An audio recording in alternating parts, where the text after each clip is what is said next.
All right, I'd like to call to order the meeting of the Dover-Sherborn and Dover-Sherborn Regional School Committees for Tuesday, December 8th, 2020. This open meeting is being conducted remotely, consistent with Governor Baker's executive order of March 12th, 2020. Information on how to join remote school committee meetings and meeting agendas are posted on the Dover-Sherborn District website. Please note that this meeting is being recorded, so be aware that anything that you broadcast will be captured by the recording. So welcome everyone. First, we have community comments. Please remember that community comments are an opportunity for us to listen to members of the community. It is not a forum for answering questions, and we will not be answering questions tonight. Please make your comments brief and move the discussion forward by adding more information. Once the public comment section of the meeting has concluded, we will move on to other business, and unsolicited comments will no longer be accepted. So are there any community comments? You guys can help me look through.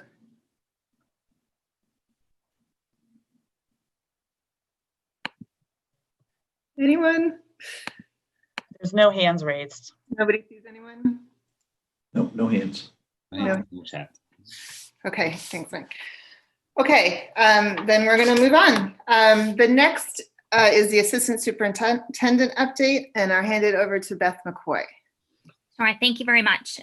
So I was asked to give an overview of the full day of professional development we had on November 30th, just following Thanksgiving. I apologize if the message was lost in translation. I was asked to do an outline, so I apologize. It's not narrative form, but I'm happy to bring it to life in real time. And so thinking about where we are in our current reality of hybrid and remote learning, as well as some of the projects and initiatives we have going around the Diversity, Equity, and Inclusion Task Force. And of course, our need to make sure that our teachers are happy and healthy and thriving as individuals and professionals. You'll see the objectives outlined here to continue conversations around anti-racism, to provide opportunities for faculty to share and interact with the many resources they've learned over the last 10 months, to provide and promote self-care and mindfulness strategies for our educators, and to allow additional curricular planning time among teams and departments. So with those being our goals, we as a district decided that it was best done at the building level, and that buildings would take charge of their own professional development schedule for the day. And so therefore I commend the principals and the teacher leaders and the curriculum leaders for coming together and structuring their day, bringing in speakers, finding their own experts within the school to share. So just a few highlights. At Chickering, they started their day as a faculty talking about cultural responsiveness and their journey thus far. They read the letter that was written by some of our alumni around needs and wants in equity, diversity, and inclusion, and then talked about next steps. They later came together at grade levels to look at the new social studies standards and talk about report cards and benchmarking, because as you know, our students are in a different place this year than they would have been a year ago. So how do we report that to parents? They had lunch provided by the parents. Thank you very much. And then afternoon time, they had time to collaborate on the work that they traditionally do on the weekend. They could actually do it during the weekday. Pine Hill similarly started the day with social studies frameworks, trying to build inquiry into their new units and tying it into literacy, which is great. Originally, we had scheduled a choice wellness activity where teachers were going to be able to choose between bar and forest bathing, but between Ms. Cullingsrud working from home and the rain, we weren't able to do forest bathing for some mindfulness strategies, but the teachers did get outside for some fresh air and some just time to breathe. Special education collaboration with our general educators, lunch again provided by the parents. And then in the afternoon, Jen Ryan, our literacy specialist, provided differentiated PD around conferring for all of the teachers, depending on where they are and understanding that process. The middle school, again, did some exercising. They worked with Fuse.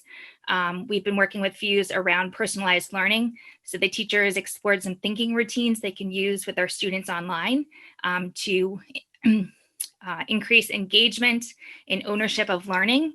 I provided a link to the toolbox from Project Zero at the bottom. Definitely worth looking into, especially for those of you who are educators. And then alternate to that they had a time to pick an app or a resource they wanted to learn more about, go in, see some of the work their colleagues had done, and then time to just play in the toolbox and the sandbox to actually try it out and develop something for their class. And then they swapped after that. Lunch again, thanks to the parents, department time and common planning time in the afternoon. And lastly, the high school started their day by joining forces with the Burke High School from Boston. And they had administrators and teachers talking with our high school administrators and teachers around cultural responsiveness and how we can learn from each other in this process. And I thought that John and Anne and Monique did a really excellent job in terms of building that partnership. And I'm really proud of the teachers for digging deep and thinking about some of the obstacles we have ahead of us and some of the work that needs to be done. So kudos to our high school staff. And then the rest of the day was structured by department chairs and independent and team time planning. Highlights for all 4 schools. We had a coffee truck that came around to all 4 buildings for a coffee break. Definitely lots of smiles and appreciation from the teachers for that.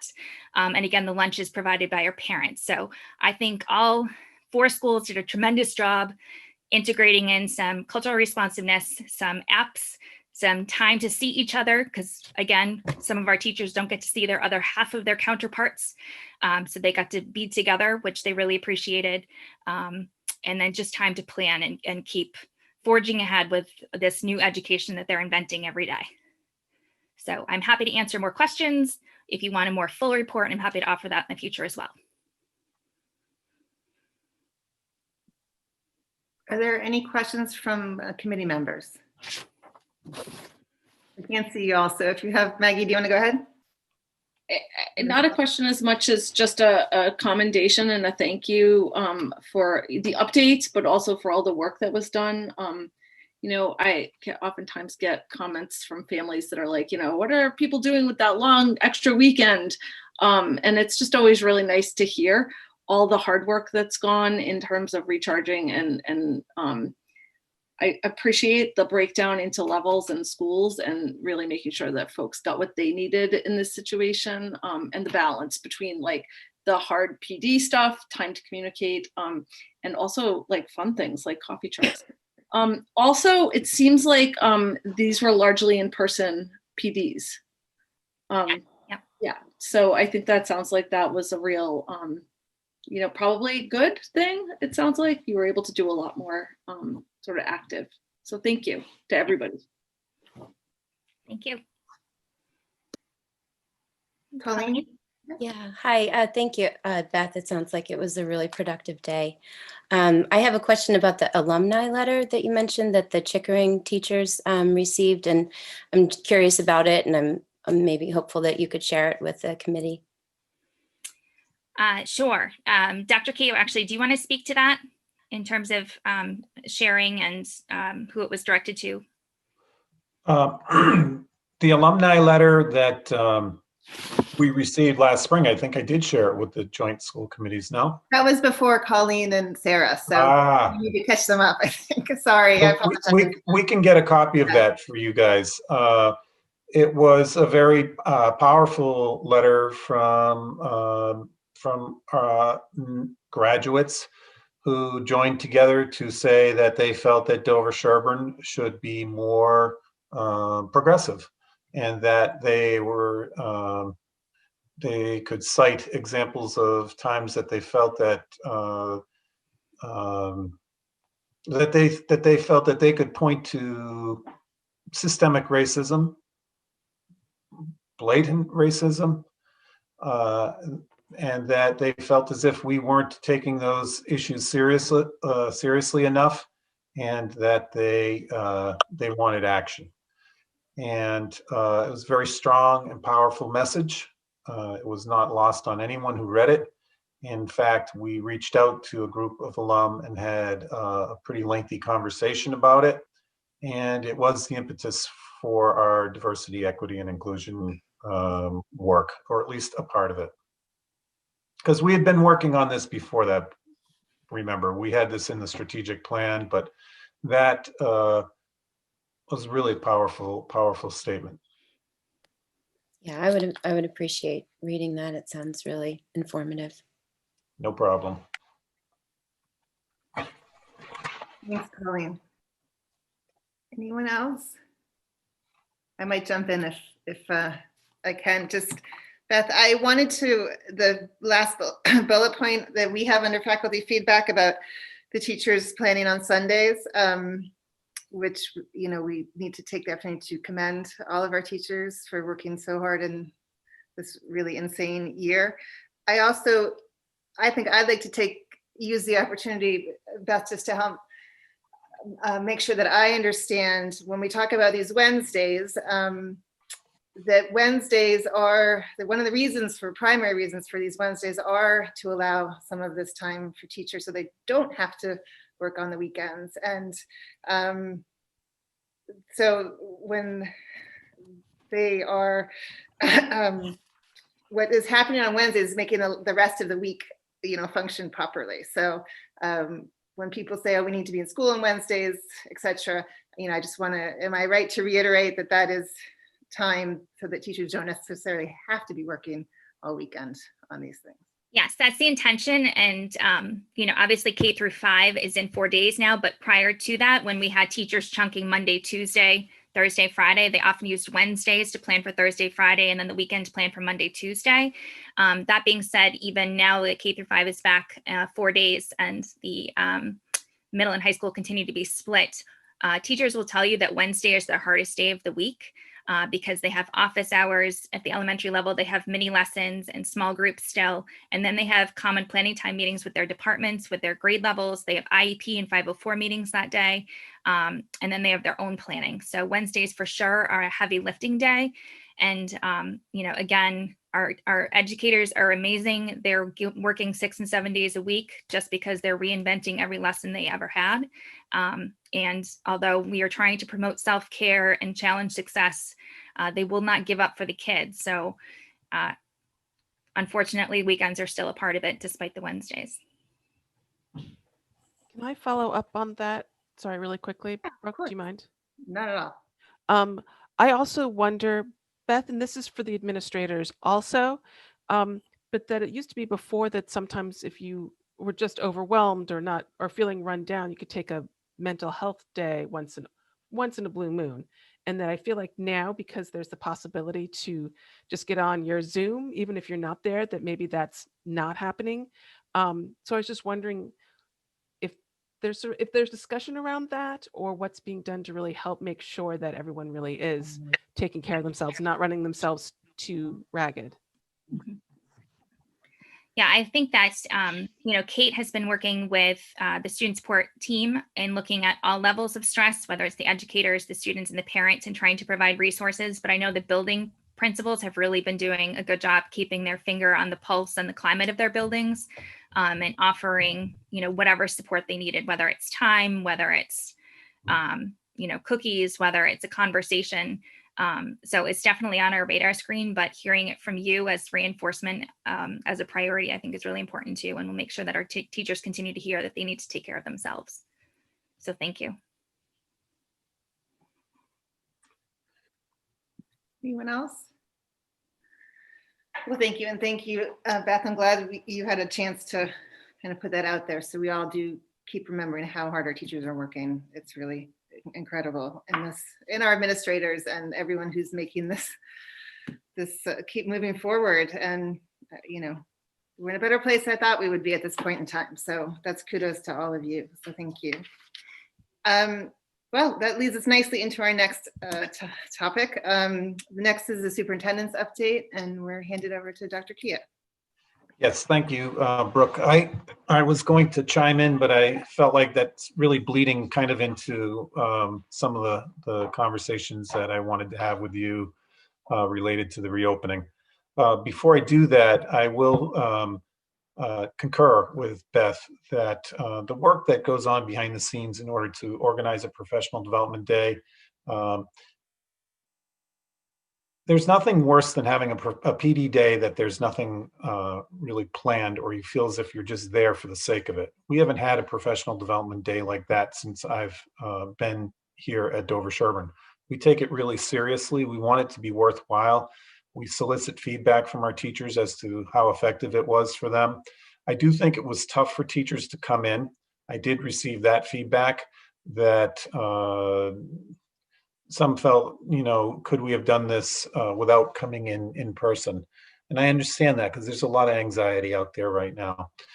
So I want to thank them for their professionalism and in fact coming in. I also obviously want to thank the administrators and especially Beth for overseeing all of this and making sure that it went as well as it did. And it's important to mention that the coffee trucks, as silly as it may sound, is one of those little things that that came to us from out of the blue. It was New England Coffee Company. I'm going to give them a shameless plug. Did in fact reach out to us to say that they were reaching out to those who they felt were essential workers in our economy, bringing their coffee trucks around to places voluntarily to just do a good deed. And we told them, well, we have 4 schools in there. They said, that's fine, we'll go to all 4 schools. And so they did. So we dovetailed it with the PD day and it worked out really well. So I want to thank the New England Coffee Company for that. As far as the reopening update, it's really hard to know where to begin, right? There's just so much to this. The health protocols, the instruction, and the synchronous versus asynchronous instruction, the facilities, athletics, transportation, PPE, communication throughout all of this.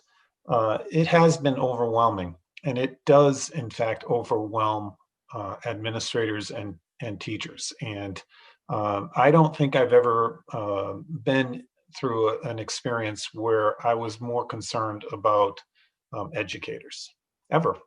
I mean, I've been through some tough Marches. March can be an incredibly difficult time. I'm worried about people. I'm worried about teachers. I'm worried about parents. I'm worried about kids. There's an incredible amount of anxiety out there. And it's just layer upon layer of anxiety. And you guys are educated in this. You understand, I hope, that this stuff wears people down, and we do have to be on our toes. We do have to be attentive to where our teachers are. And it speaks in part to why I don't like to have knee-jerk reactions when people reach out and say, well, let's just bring everybody back, or let's just bring everybody back on Wednesdays. All of those things are part of the ebb and flow of all of this. And the real magic of leading a district, and the reason I say it's like steering a Titanic, is because there's so many facets that you have to keep an eye on. And I am worried about our teachers. I'm really worried about our teachers. I think that some people don't recognize just how out straight they are. And I think that some people just assume that this stuff just kind of comes to them as teachers, because teachers are pretty amazing people. But the fact of the matter is they've done an incredible amount of learning and training in order to manage all of this technology. And if you walk into a classroom, for example, I went into a room a few weeks back when we were bringing cookies by to teachers, and there was this teacher who had students zooming into her elementary classroom while she was teaching this group of elementary kids. Think about how hard that would be to not lose those kids at home. It's tough enough at the secondary level, but this was in an elementary classroom. And that wasn't part of the plan. We never planned to have kids zoom into elementary classrooms. This was something that somebody thought might work and offered up. Those kinds of things are happening on a regular basis. And I can't thank the teachers enough. There's no way. There's absolutely no way I can come up with enough accolades to say how amazing they've been. But they have been the essential workers, if you ask me. I should be hanging signs on Route 128 thanking the essential workers / teachers, because they have been the essential workers. As you know, the grades 4 and 5 did come back 4 days. And I've had some questions about that. I'm sure you have too. People have said, well, rising rates, how can you justify this? Well, the truth of the matter is, and Matt Vitale, Matt Beavers, Kay Peterson, they're on the ball. They know what's out there. There are health and hygiene folks, and I know they're on with us tonight. They know what the research is saying about this. And those of you who heard Dr. Fauci yesterday saying that, he went as far as to say, I actually think schools are the safer place for young people to be. It's not all the same. Elementary spread in elementary schools is different than you'll see in secondary schools. What I have seen is this. When we brought back K3, remember that was the original stage. Let's see what happens if we brought back K3 just Monday, Tuesday, Thursday, Friday, not Wednesdays. Let's just see what happens.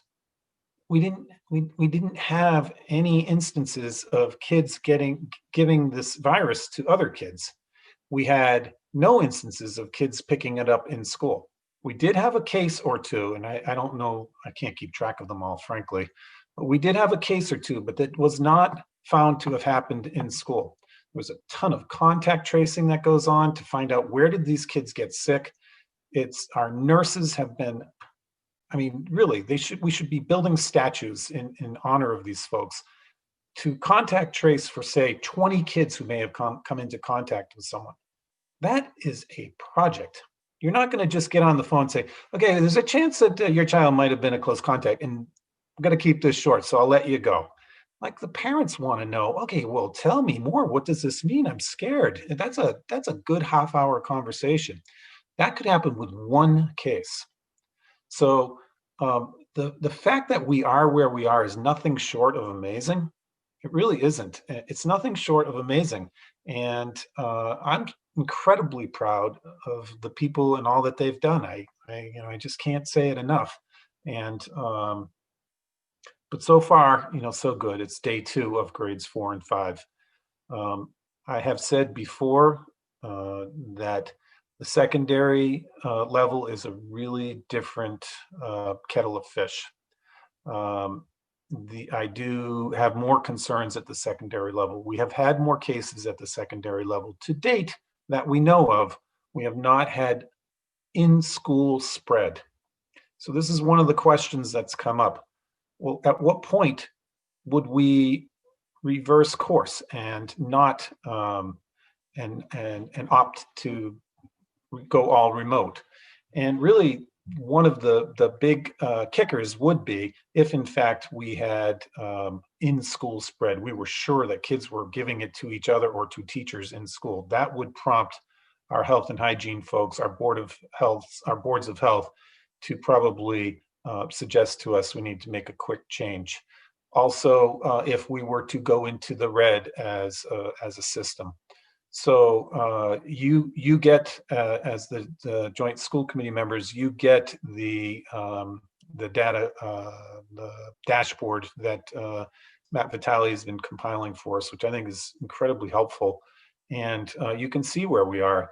And yeah, it's not great, but what the research shows is that, and if you had a chance to see that video that Dr. Vitale sent out recently, because I believe he sent it to the school committee members, was really, really compelling about the amount of spread in schools. So we're kind of up against a wave, because on one side you have people saying, I'm just scared.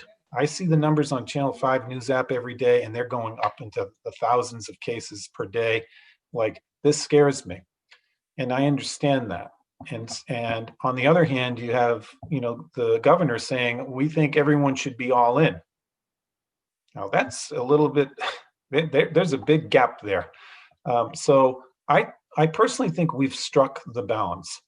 We're watching the secondary level. We want to continue to monitor the secondary level and continue to think about the possibilities for expanding at the secondary level. But I, as of yet, haven't been convinced that that's such a great idea. I feel pretty good about K through 5. I want to see how the 4-5 works out. I know our Board of Health folks want to see how 4 and 5 work out.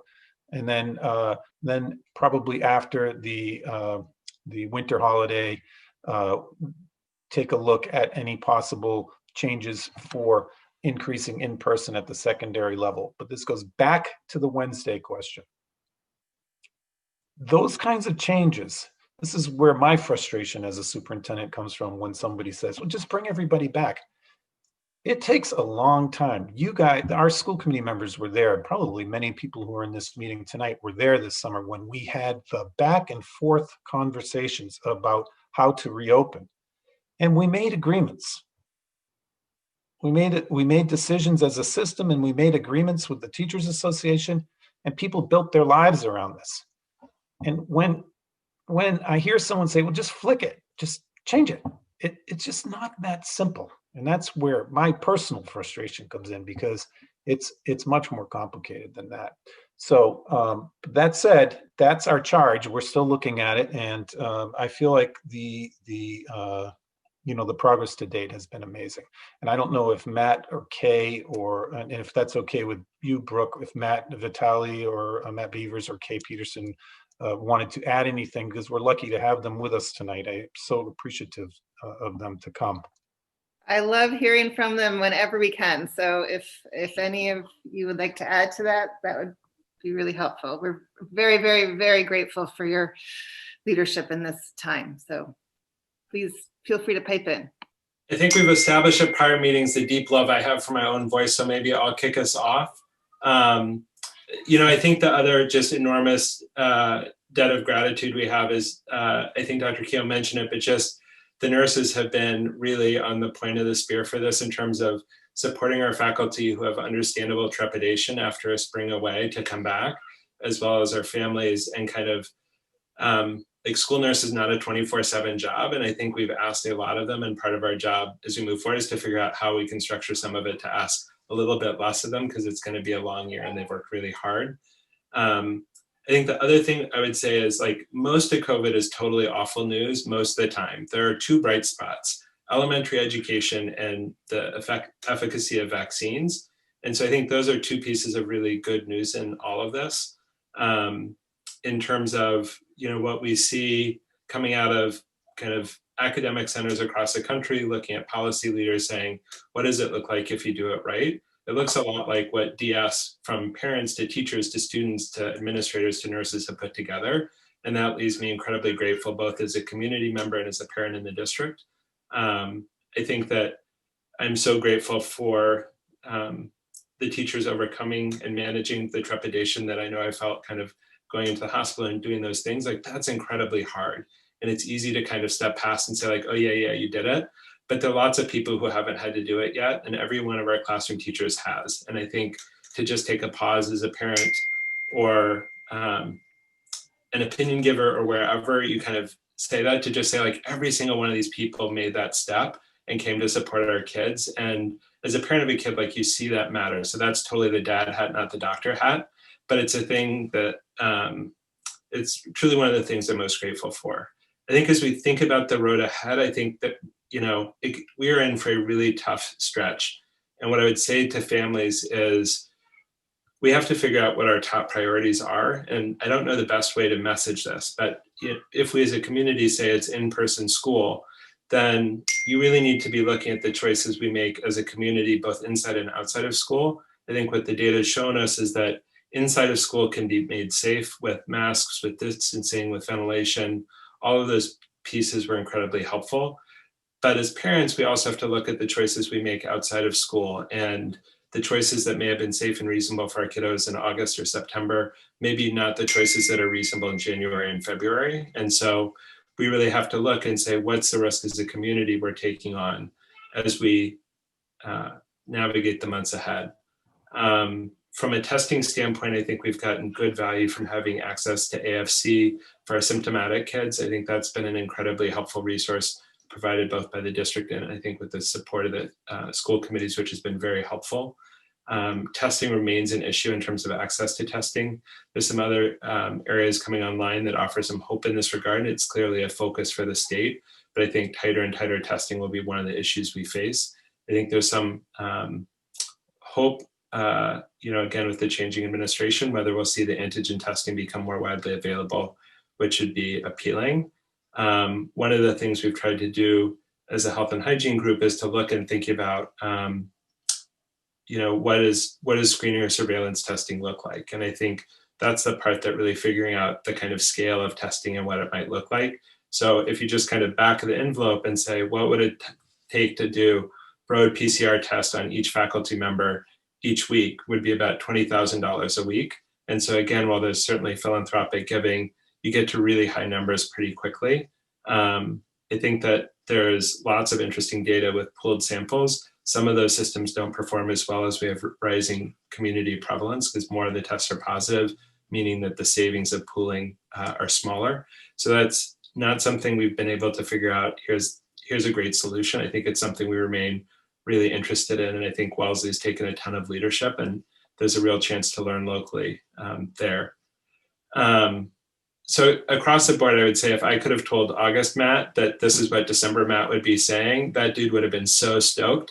And usually past Matt totally screws over future Matt. So this would be like a really good deal. And so I think that's the other thing that just fills me with gratitude is I think that we have had and will continue to have cases in our school community, but the strategies our students, our parents, and our teachers have done has helped mitigate that risk. And I think there are so many parents who have done such an amazing job keeping mildly symptomatic kids home. Some of those kids do test positive, and every time a parent makes that choice, they're keeping school safe for all of us. I think it's important that we keep our eye on that ball through the kind of winter flu season. So I'll kind of pause there and go on mute to resist the temptation. Thank you, as always, Matt. Did you have more to add? Is it a pause or are you handing it over? I'm good. Kay, I don't know if you have anything else to add from the Dover Board of Health perspective. I would say not. I thought you were very articulate.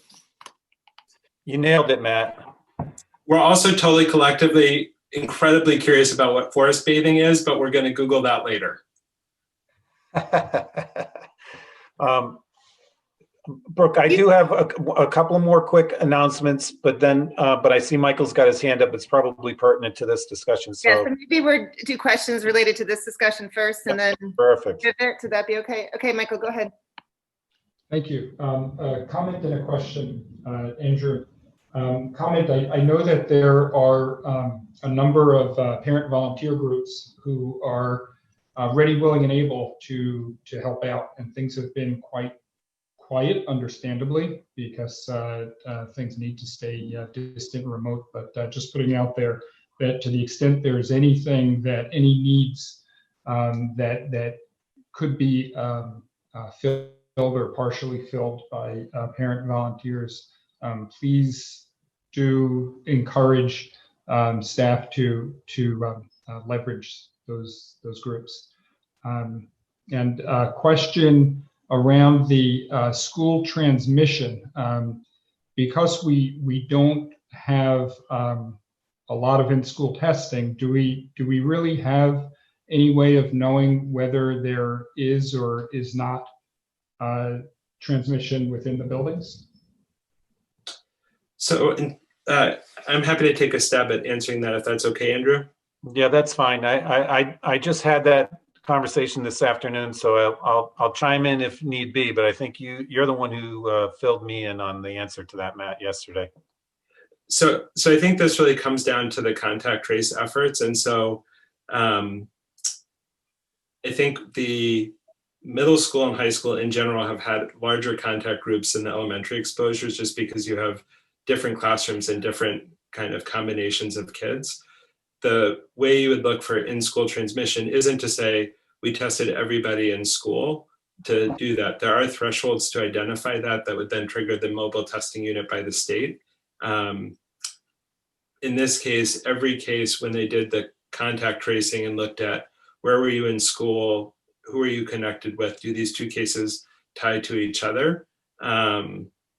We don't see that. I think that what we don't know is for that subset of close contacts, while we recommend testing, we don't require it prior to a return to school.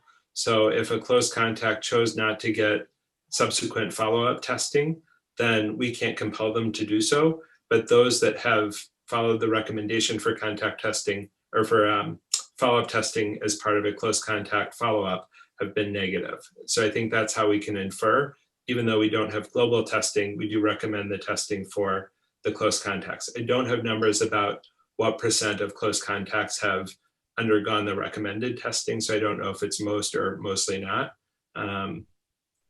In general, my sense is that parents have been pretty proactive about testing in general.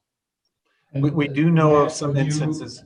Would Sorry. you consider revising that protocol to the extent numbers increase, where it would be mandatory for close contacts to be tested prior to return? So I think there's a revision in the DPH and CDC recommendations that will strongly incentivize that. So the CDC recommendations changed and DPH updated them. DESE will be updating their guidance in the coming days, which basically says that if you are a close contact, you can come out of quarantine if you have been asymptomatic with negative testing on day 5 or after, which I think will create a strong incentive for parents to seek testing. So I suspect that will have benefit, and if people need more motivation to test, which has not been my general experience, I think this certainly will give it. Can I just add one point to what Matt said? So I was just going to ask you, Matt, to chime in. You were on the other page, and I didn't give you a chance to speak. I apologize. No worries. I think the only thing I'd add is that it is a difficult situation, right? Because it's impossible to prove a negative, right? Like if we don't see the cases, we can't prove they're not there.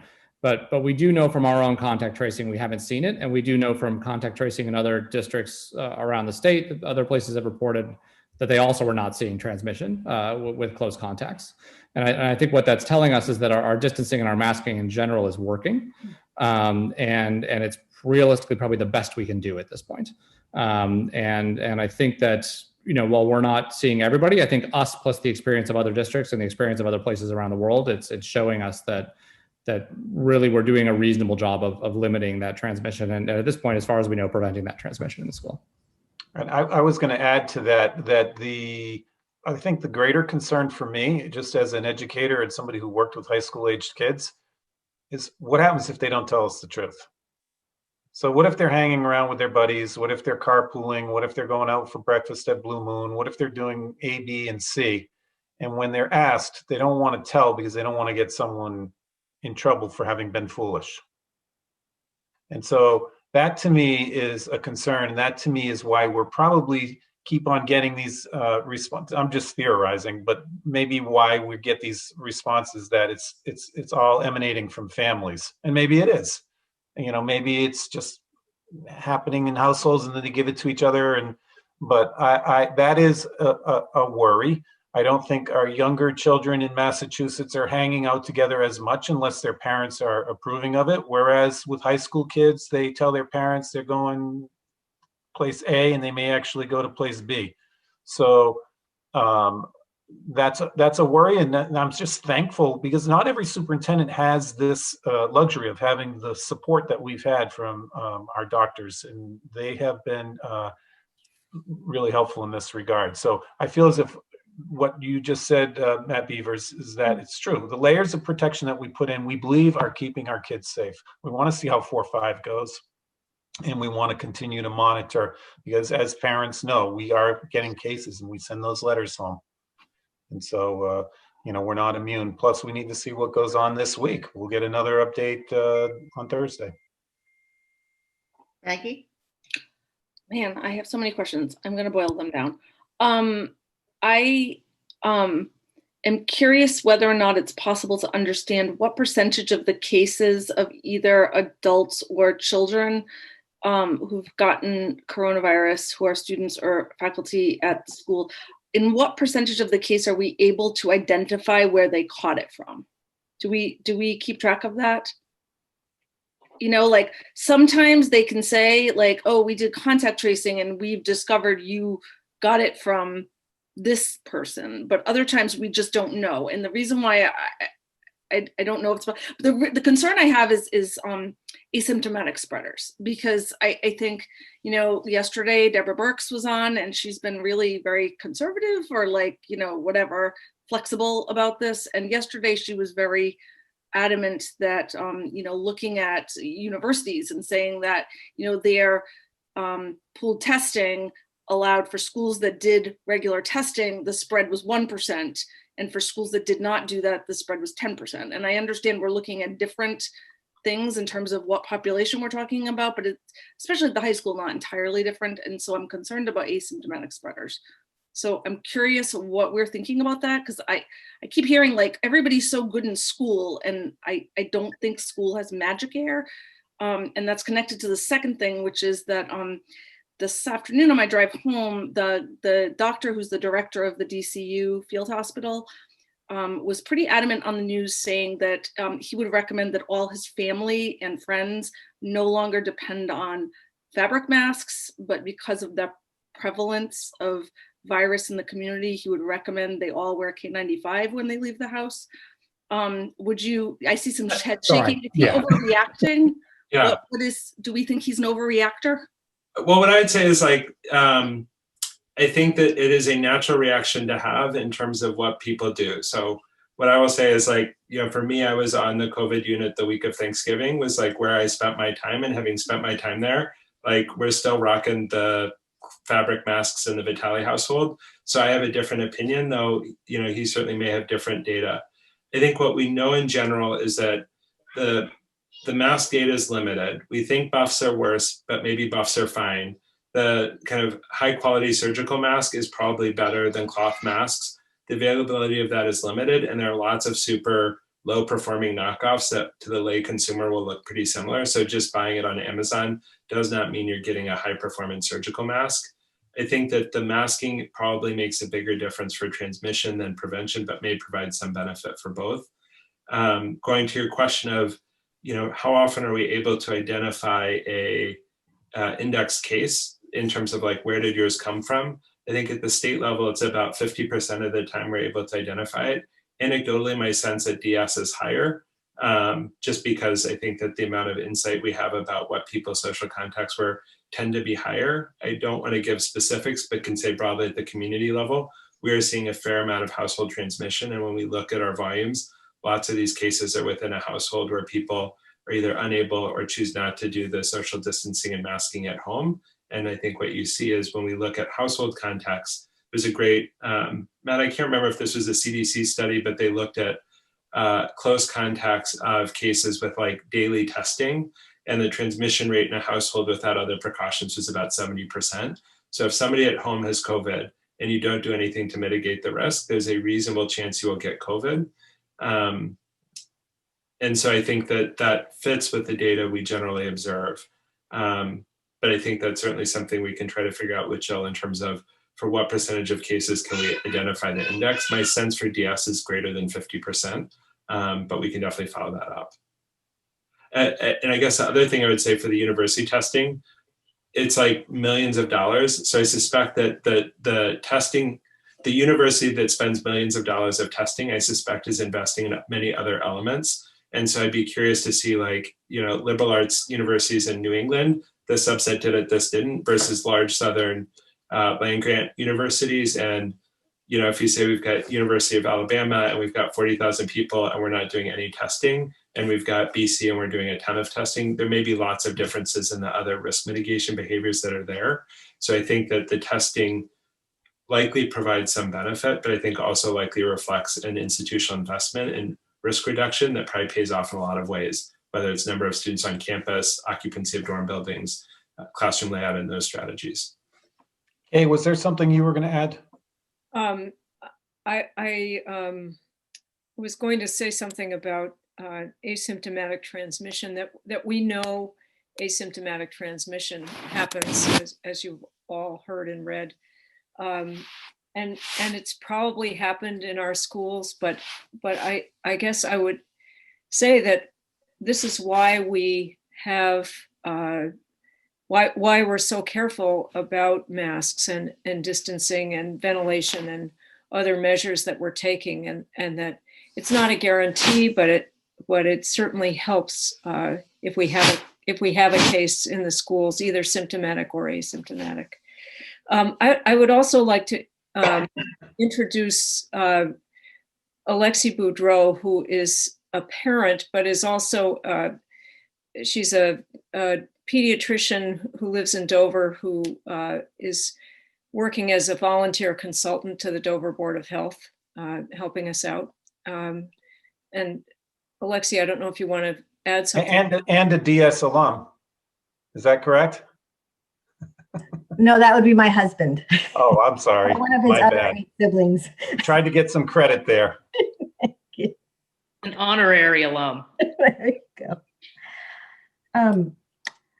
I think, certainly echoing thanks to this entire body that's here on the screen, because whether you're a teacher or a school committee member, or a member of Board of Health, this pandemic is nothing that any of us had signed up for. The other thing is, and it's been alluded to, sort of the community choices we have to make, and recognizing it's not just a community choice, but a family and individual choices. And as leaders in our community, we really can set the example, right? The reality as Board of Health and school committee members, we have very little authority about what happens in a household or with kids.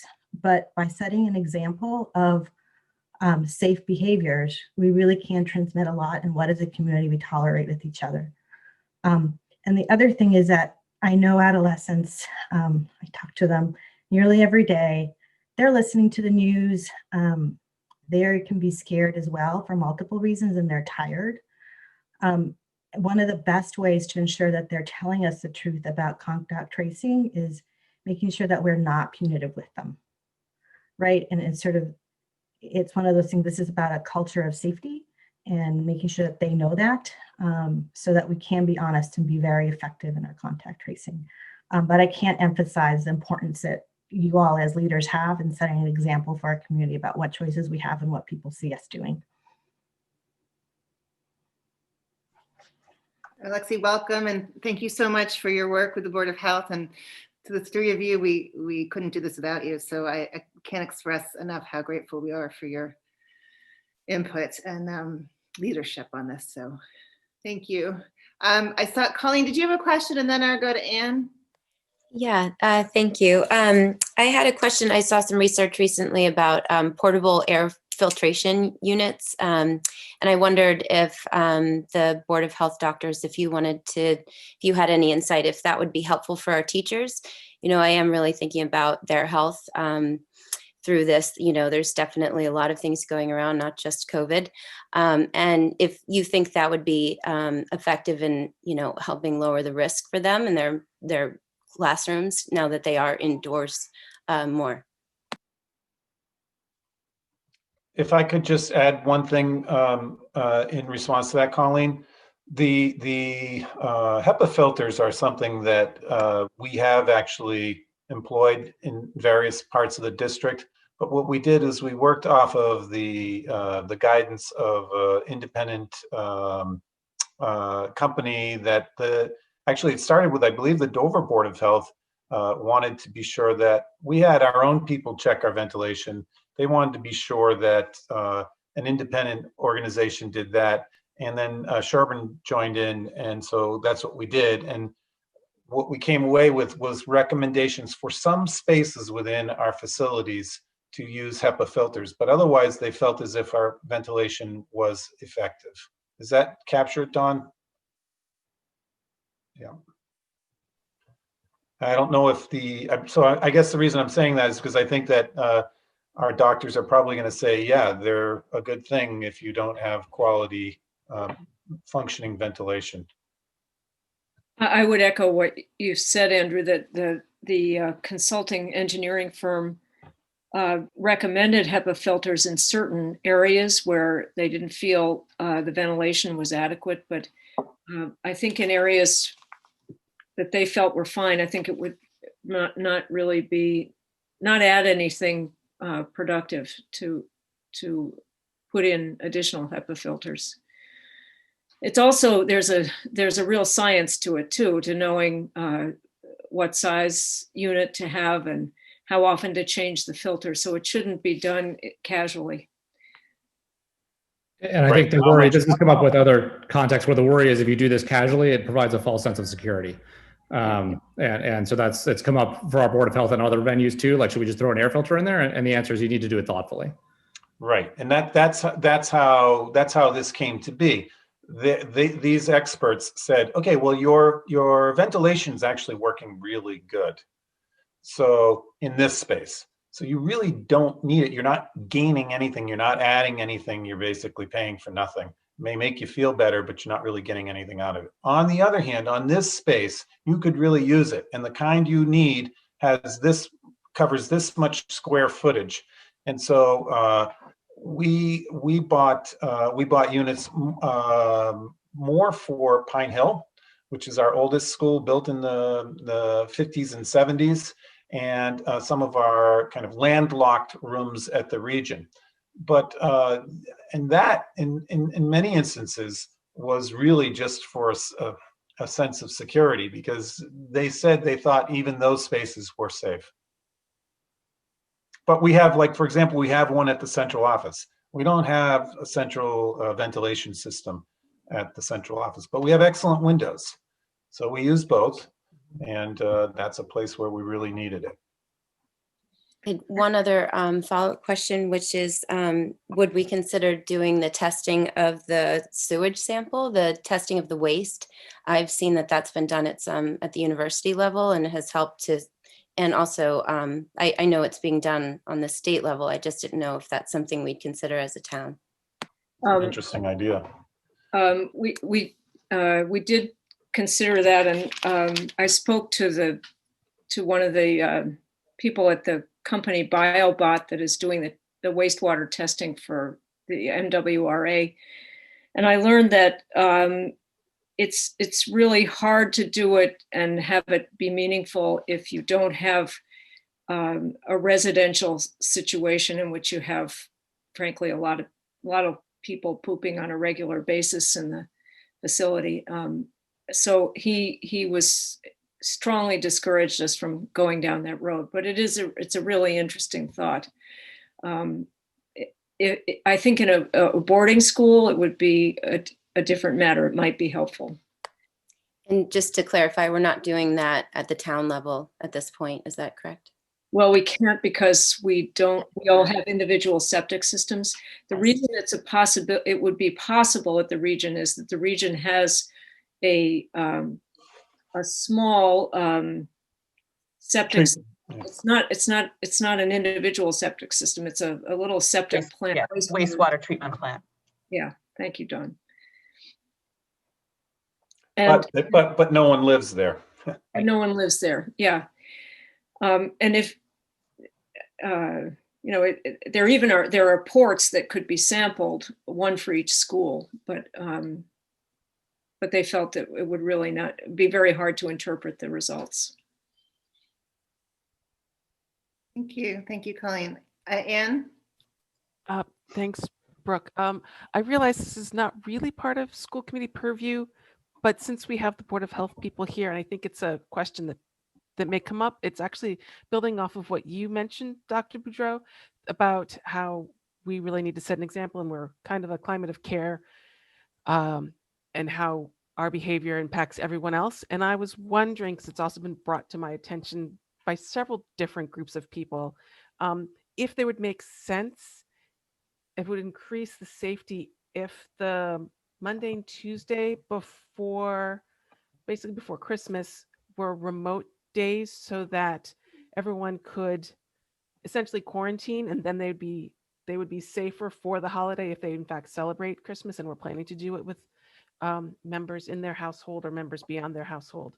They don't want to do any of that. They should not do it with their household, no matter what they do, no matter what the test.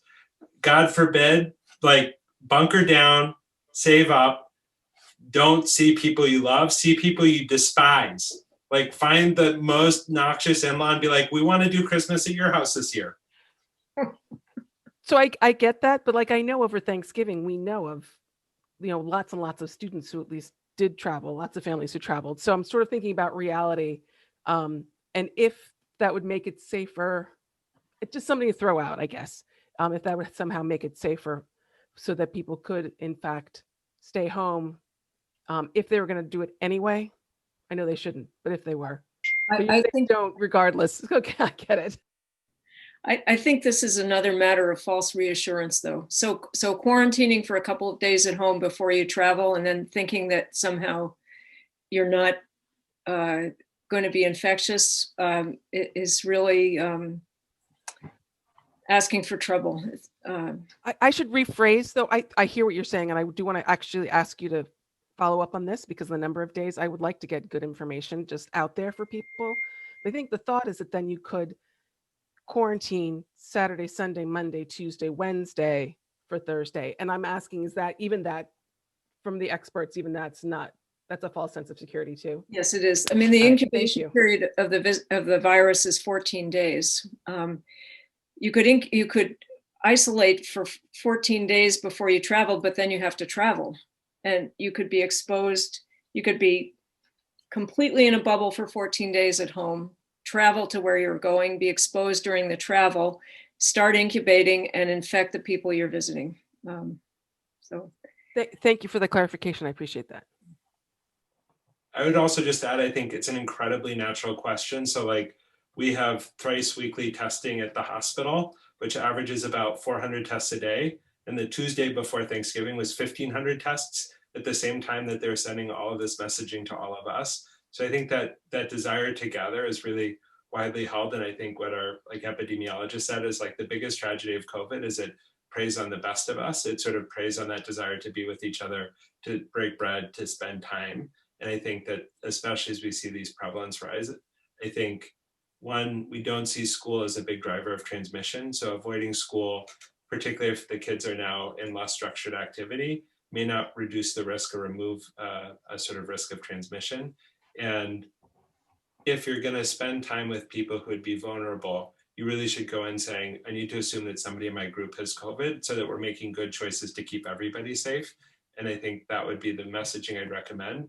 That's like super easy to say it and really hard to do it. Also that the holidays are where we get our lift at this time of the year where it's so dark and the days are so short. I think people desperately want it. They want to spend that time, but this is when we have to really be strong. I couldn't agree with you more, Matt.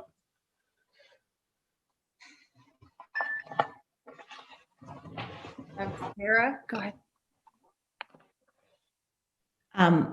Obviously, huge thanks to the Board of Health and the members of the Health and Hygiene Subcommittee. I just wanted to return to a comment that Matt Vitale, that you made, and I think that was kind of picked up on by Alexi as well. And that goes to safe behaviors. And I wonder, Matt, you mentioned that choices that may have been reasonable in the late summer and early fall perhaps need to be rethought by families in this climate that we find ourselves in with a surge happening in our state and in our communities. And I wonder if the Board of Health and the Health and Hygiene Subcommittee can say more, whether at this meeting or in a communication to families, about things that we may need to be thinking differently about specifically, because I know that there is a wide variety of risk tolerance. People feel differently about it. There has been a lot of misinformation and politicization of information. And so I think that people are really wanting to do the right thing, certainly struggling to do the right thing because it's hard, but could help to have some guidance on from members of our community. What can we as a community do to prioritize in-person school? I think that's a wonderful idea. I think one of the things I might suggest is like either working with a communication from the Board of Health and the school committee, because it's again, not just Board of Health said to do this, but to really connect those dots, I think could be helpful. I think that for me, the pieces I thought, as I think about it, that stands out the most is so much of what we heard about in August and September when we're trying to figure out like, what does our school year look like? And there's very much a sense for parents feeling like my kid really needs to reemerge. Like this kind of bunker approach is something we've done for a long time. And it feels like it's kind of safe to come out and really, really important to do it. And so I think that what we need to do isn't to necessarily go back into the full kind of hunker down mentality, but to recognize that, I mean, the disease prevalence we have right now is distributed very differently on the population level than it was in the spring. So the hospital rates, the mortality is much different than it was in the spring, which is wonderful. But, you know, you could have driven to Boston in like 20 minutes and you don't see that now. And you sort of see big groups of kids outside together, and that's really natural, but like you wouldn't have seen that in April, like 20 kids kind of sitting around, you know, doing something together unmasked in the community. And if somebody drove by and that was their kid, like they would have get scooped up and gone home. And, you know, I think going back to Lexi's point of things need to be non-punitive, but also just helping our kids understand risk. Because I think that's one of the things that can be hard for kids, is to say, like, your most important thing is X. The best way to get there is to make some of these trade-offs.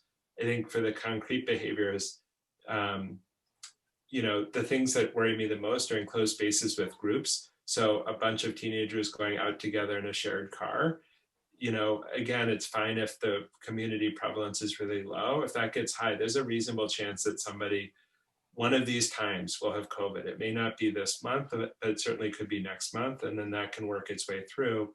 Going back to Maggie's point, like, you know, kids have a fair amount of either minimally symptomatic or asymptomatic. And again, kids want to see each other. So they also may say, like, I feel totally fine because I want to go do X, Y, and Z. And if I say I don't feel fine, you won't let me.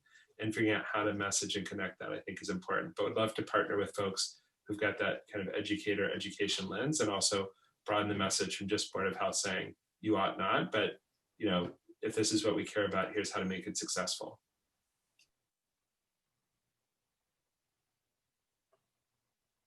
Can I also raise a question, I think more for Dr. Keogh, on the Wednesday issue, which has been alluded to a few times in the meeting. And we are so grateful to have the 4 and 5s back in on 4 days a week, and very cognizant of the fact that it's early days. I mean, we're day 2 of that, and have to see how things go.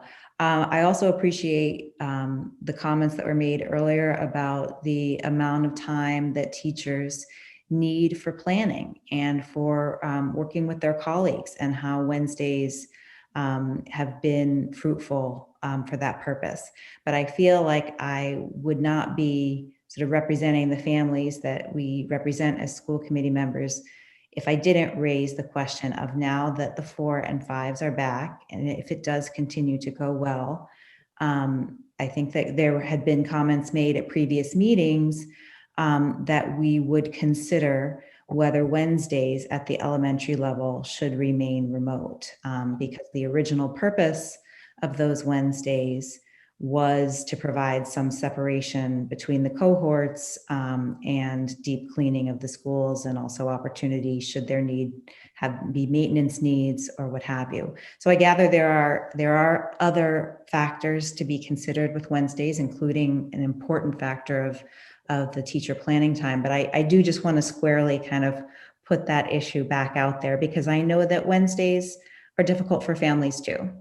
And I know that everyone at the elementary level is anxious to have their kids in as much as is possible and is safe. So I do want to just hear where we stand on that right now. Mm-hmm. So first and foremost, yes, that is definitely still a possibility, and it's not off the table at all. But it's also, you know, as it's also what I said before, which is that it's complicated. Like, for example, so many of the systems that planned their schedules around us, where our teachers live, planned their schedules with Wednesdays off.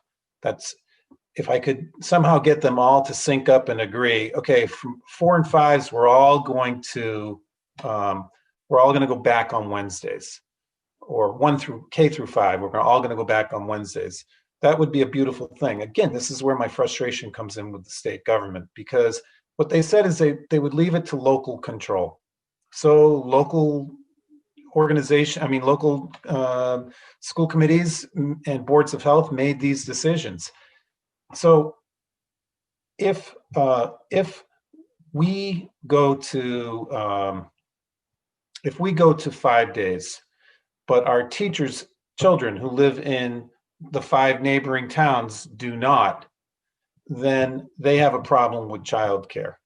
And that's not to say that has to be our number one priority, but it is to say that it's one of those balls of the 30 balls that we have in the air around any of these decisions that we can't drop. So we have to factor in how it impacts childcare for our teachers. And so that doesn't make it a deal breaker. I do think what's really important and only fair is that people at least get notice if we're going to have to make those kinds of changes. And let's face it, we all knew coming into the year that the one thing we knew for sure was that we had no idea what was in store. I mean, we couldn't bank on childcare for anyone. We had no idea how these things were going to work. And by the way, we have been supportive of our teachers and kept teachers' kids in town. Teachers who lived in town kept their kids, gave them the opportunity to come in 4 days so that they could do their remote work in school and have a place to do that. So we've tried to be accommodating to teachers, but this is one of those things that has to be looked at. It is in fact part of the way we've set the thing up, but that doesn't mean it can't be changed. But like, think about some of the neighboring communities. I won't name a name, but some of those communities took a totally different approach. And what they did was they said, instead of doing 2 days in person and then 3 Zooming with that teacher, synchronous learning. So basically having the same schedule, following the same schedule on your remote days, but you're with your teacher. That's what we do, and that's worked pretty well. What some systems have done was they split their class in half. Half are in person and the other half is on their own, asynchronous. And we have communities around us who have that set up. They created this whole system. And now to change it, they're having battles with their unions. It's a real challenge. So I'm only saying that because that's kind of indicative of the kinds of problems that come up when you want to switch over to 5 days. That said, we have been progressive. We are definitely ahead of the curve. I just saw a list of towns in our area, and very few have 4 and 5 in person for 4 days. And those who do are doing it on a rotating basis. So they're basically getting half the in-person that we are on a given year. So yes, it is still a possibility. And it does make sense that we see how it goes. But I do find it very difficult to argue with the data. And when the data shows that we're not seeing a lot of cases, we're definitely not seeing in-school transmission that we're aware of at the elementary level. If that continues the way it has, then I think it's a very logical question to ask, why can't we come back on the Wednesdays? But it's something that I would want to be fair to teachers and give them plenty of notice. And you're then asking something very different from your elementary teachers than you are of your secondary teachers, which also creates some issues.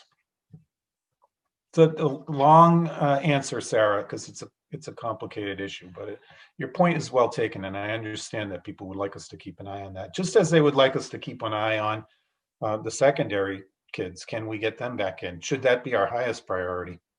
Because I have to think about the whole system. But no, thank you for that, Dr. Keogh. I think we all understand and appreciate that these are complicated issues that have impacts on multiple stakeholders, and as long as we're considering how can we do the best we can for the most people we can, that's the important thing. And as my rule of thumb, I'm trying to think about the kids first, and I have tried to do that throughout, but and I know they need to be in school. I just can feel it in my heart. I know they need to be in school as much as possible. So, and it matters. We're talking about 20% of their week. So I hear what you're saying. Are there any other questions related to the reopening portion of the update? Matt, are you just ready, or did you want to say something? No, I just wanted to add, there will be a joint Board of Health meeting on December 16th for more discussion about athletics for the winter sports. And so if folks are particularly interested in that topic, there'll be a discussion then, as well as about quarantine for close contacts in school related to the updated guidance. So just if folks were interested to know that that was going to be on the docket. Matt, could you tell us what time that meeting is? I think right now we're pinning down the time for sure. Right now, I think it's tentatively scheduled for a 45-minute period starting at 7 o'clock on December 16th. But we just need to check on everybody's availability. I think that's the tentative slot, and it should be listed on both towns' calendars and would be a joint meeting between both boards for that specific agenda topic. Thank you. Dr. Kier, do you want to move on to the update on the two task forces then? Yes, I would like to. I know that we have a lot of, there's a busy night ahead of us. So I would like to keep it brief, but I also do not want to gloss over in any way this important work that we're doing, especially with the diversity, equity, and inclusion group. And the group is 42 members strong.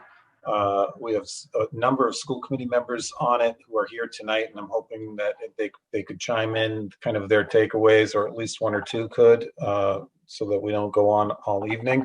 But I did include on the back of my update some of the kind of areas of focus that we've honed in on. What I do think is going to happen is I don't think we're going to continue to call it the Diversity, Equity, and Inclusion Task Force. The membership really feels as if that is misleading, and that a task force suggests that, you know, once we get it all cleaned up, we're all good to go, and that's the end of it.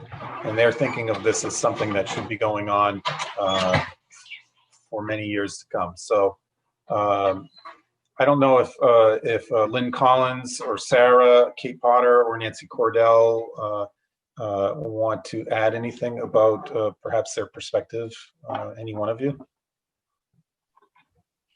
Happy to. Yeah, I think the group is off to a great start. Initially, I thought, 42 people was going to be just completely overwhelming. But once we divided up into subgroups that sort of, address key areas of the work that needs to be done, I think it's a perfect size. And I personally am excited because, we get to work and build on the work that the administration has already been spending, at least years on. And for me, it's, when you mentioned the name of the group and how we're working to find something else, I feel like from my perspective, the diversity term is not fully representative of what the group is doing, because I think if there's anything that the recent events have shown us is that, there's been an evolution or an addition of, an additional focus, which is, obviously system wide. And, for me, at least, it's not about, pursuing a social good or, convincing people to respect differences. And, it's about, rooting out inequities on a policy and system-wide level using evidence and data, and to ensure that, we have a system and a school that ensures that it operates in a way that doesn't disparately impact people of color, whether intentionally or unintentionally. So from my perspective, I feel like we're in a great position. I think our goals ought to be, twofold, given that we are, our combined systems where our schools are 77% white. So we kind of have a dual role in this work, which is, one, to obviously ensure that, we're providing equitable access to educational opportunities for everyone, regardless of race, ethnicity. But I think also we need to focus on our role and our obligation to produce graduates who are prepared for a society that is in fact multiracial. The world doesn't look like Dover and Sherborn, whether we want it to or not. And we want to produce leaders that pursue policies that don't benefit or disadvantage people on the basis of their race or ethnicity. And in my mind, I kept thinking of, as I was trying to think of what to say, and it's going to come out wrong because it came out wrong when I was explaining it to my husband. But, I feel that I don't think anyone wants to run a race where some of the participants are wearing ankle weights and have a starting line that's way further back than yours is. No one, black, white, no matter what. And I think that ought to be the goal for all of us, is to ensure that everyone has the same starting point and everyone's wearing the same weight of ankle weights. And I'm thrilled to be part of a group that's working towards that. So that's all I had to say. Thanks, Lynn. Sarah or Kate or any other insights? Yeah, I thanks. That was so well said, Lynn. I will try not to repeat your eloquent words, but I also initially thought, 40 something people I just didn't know how that was going to work. And we spent the first couple of meetings laying some good groundwork and agreeing on things. And we've now been broken down into our subcommittees. I think there are 6 different subcommittees, and I believe that the school committee members are on different ones. And it's exciting for me personally to see my subcommittee is climate and culture. And getting now down into the details of what does that mean? What are we going to look at? What information can we gather? What changes can we make? And really trying to, as Lynn said, create a better system going forward, but one that will last too. We're not just trying to make things look better for a year or two. We're trying to put things in place that after all of us have moved on to other things, DS will still be moving forward and teaching everybody more equitably, for lack of better terms. So I'm really excited to be now kind of feet on the ground and moving forward. And I think it's a really great cross-section of people, teachers, parents, school committee members, alum. So it's just been, I've learned a lot in just 4 meetings. And Beth is a key part of this, and that's why we're able to have a group of 42 breaking into subgroups, because it could never have happened on my watch. So thank you for that, Beth. Sarah or Nancy, anything else to add? I'm just very honored to be a part of this group. I echo everything that Kate and Lynn have said, and I think that there really is a diversity of backgrounds and experiences that are represented in the group, and a shared commitment to addressing these issues of systemic inequality. I think our group is a group that will not only embrace diversity and inclusion, but also really embark upon the hard work of anti-racism and pursuing equity. And that's exactly where I think we need to be. Thank you. And everyone said everything so beautifully. Proud and excited to be a part of this group. I think everyone, the 42 members, I was, a little nervous myself with that many people, but I think that people have commitment, enthusiasm. They have careful thoughts and recommendations, and are very respectful of each other. And I just think it's working into the subcommittees, moving to the subcommittees. It's really I'm excited to see where this goes and continues to go. Me too. And one of the key cogs, I guess, would be, in fact, Beth. Is there anything you wanted to add, Beth, especially in terms of keeping this moving? Just glad that you've been there by my side and getting this going. I think it's definitely been a group effort. I think we have an incredible array of perspectives, as has been mentioned. And I think the subcommittees, have their work cut out for them, as you saw. And I think keeping the leaders of the subcommittee together to touch base from time to time to make sure that we're all moving in the same direction and not overlapping will be key. But I too am very excited about the work. So, that is pretty much a nutshell on where we are with the diversity, equity, and inclusion piece. In terms of our sustainability task force, which has also met 4 times, I'm super proud of the number of kids who've been participating. We have a huge number, and they're taking it very seriously. And I'm asking that they be in leadership roles. I do have to admit that I'm a little frustrated by the fact that this hasn't gotten the full attention, and there's only so much energy in the tank. But we're still moving forward. Catherine Whittle is my co-chair. She's a senior at the high school. She's done a great job. She's working on a website. We have some really cool subcommittees. We have a lot of community members involved. The sustainability coordinator from Sherborn is participating, and you may don't know David Green, who is the Zero Carbon Home on Farm Street, has been an active participant. We have a great group, and actually we're meeting tomorrow, so that's ongoing, and I'll keep you posted, but pretty excited about that too. And that's it, Brooke, believe it or not. His name is David Green. David Green, Zero Carbon Home. You can't miss it. Apropos. Yeah, I know. Okay, so does anyone have, I know these are fairly new task forces, so I don't know if there are any questions at this point pertaining to them. Does anyone have any questions or thoughts? I have one thing.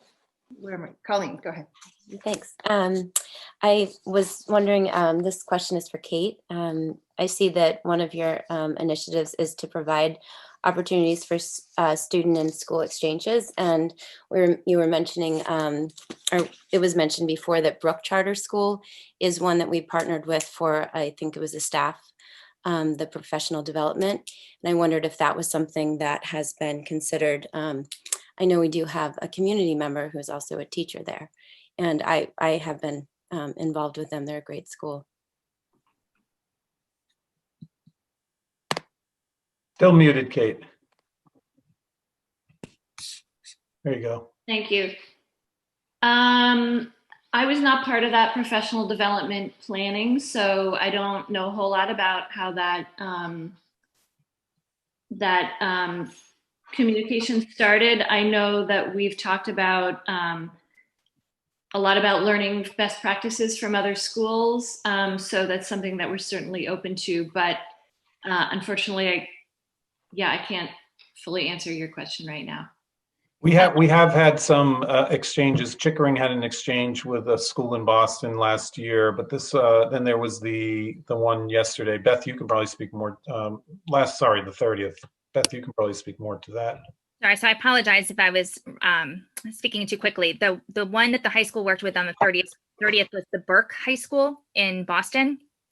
And they have committed to continuing their conversations, and that may even evolve into student conversations and exchanges as well. I know that Kate Potter works closely with Monique Marshall-Veal, who is part of the PD planning. So I'm sure Kate will be brought into the loop, and it'll trickle back to the DEI anti-racism task force, still to be named. So great idea, but I do think that is one relationship will continue, and hopefully more will grow from that. Thank you. Mark, did you have? Sure.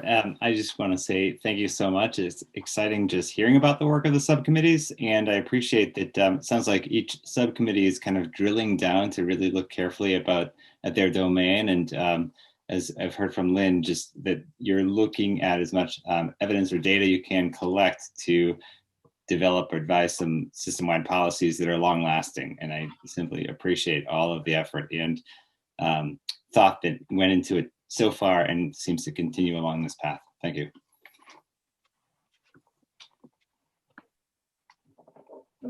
I'm muting myself. Thank you, Mark. Yes, thank you, everyone. Thank you, Dr. Keogh, for updating us on this important work, and I really look forward to seeing where you all go and what you can bring back to us as time develops. So thank you.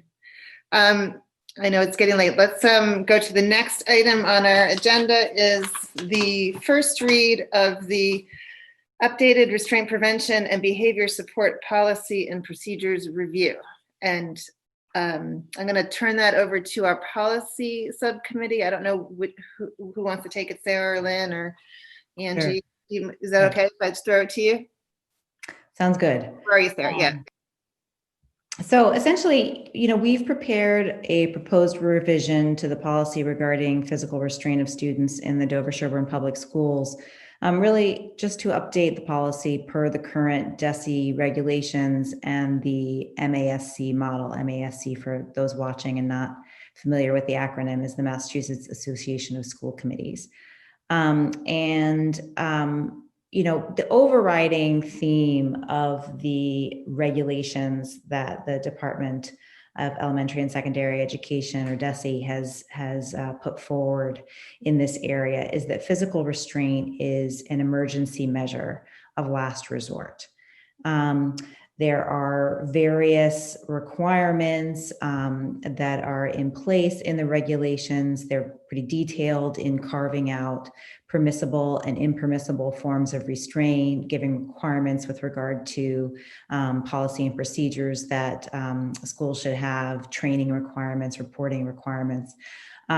So our goal here is not to reproduce those regulations, which are rather detailed, but rather to boil down into, kind of the most salient points, what our guiding principles are here in the district. And so I know in our packet, we have a copy of the proposed revision to the policy. We also have a memo that does describe at a high level the changes that are being proposed, comparing our current policy to the proposed revision. And we've also included a red line that shows the MASC model as compared to the policy that we're proposing. We did stay relatively closely to the MASC model, with the exception of adding some definitions from the regulations, which we thought would be helpful to kind of put the policy material that follows in context and give meaning to readers. And we've reordered some things just for the purpose of a more, I think, user-friendly, reader-friendly version, but have stayed pretty closely to that model. So I don't know if people would rather raise questions or concerns, or if we should discuss any of this in more detail, but we happy to address any questions or concerns that folks have.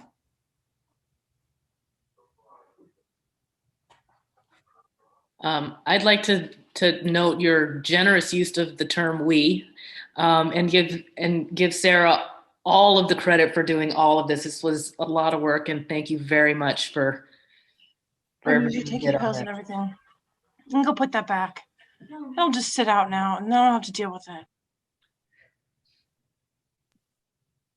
Thank you, Lynn. Colleen, did you have a question or comment?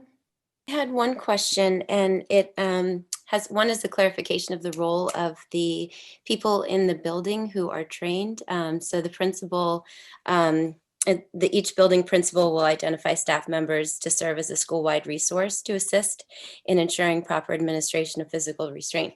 Are these the people who end up doing the restraining, or are they called in to assist when it's needed? Second to that, I'm wondering about how that intersects with the COVID risks to these staff members. A lot of times a dysregulated student I would imagine, would take off a mask or not be distancing, and this does pose a risk to staff. So I'm curious about how the district has approached that. It may make sense also, Sarah, to have Kate. I noticed that Kate McCarthy, our Director of Student Services, is on with us. So she is actually the person who's most likely going to have staff doing the restraints, and could maybe speak to your questions, Colleen. Sure, that's okay. So for the question around staff, so the staff trained would be the ones doing the restraints. It's the safety care training. It's a 16-hour training that people in each building must have. And I would say, having experience with the safety care teams, there are added PPE for these groups, and that is definitely something that has been taken into account. I think luckily this year there have been very few incidents, but the preparation has been done to have those added layers of safety. Excellent, thank you. Thanks, Kate and Colleen. I think, just in the interest of time, since this is the first read, how about any additional questions or concerns or kind of getting into the policy could be directed at Sarah or Lynn or Angie, and make sure that everyone's comfortable for our second read on January 19th, where we will have to approve. Does that sound like the best use of our time? There's nodding. Okay. Okay. So thank you, Sarah, very much. I know that's a Herculean effort, and I really appreciate it, as I'm sure everyone here does. So any questions or concerns, please direct to our policy folks.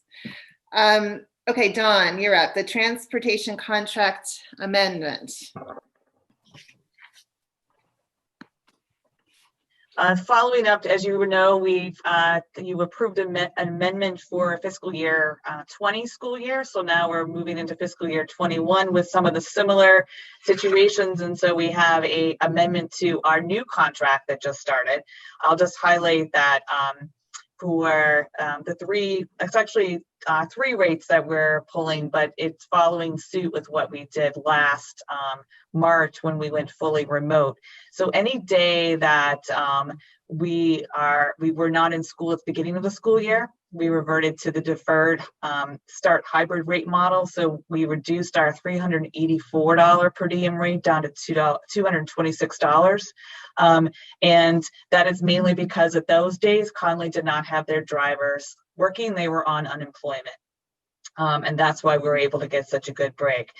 We have Wednesdays this year, right? We're not using the buses at all, but we also have additional work that the bus company has to do to make our buses safe on a daily basis. So we've applied, all the districts agreed to let Conley take those labor hours on the Wednesday.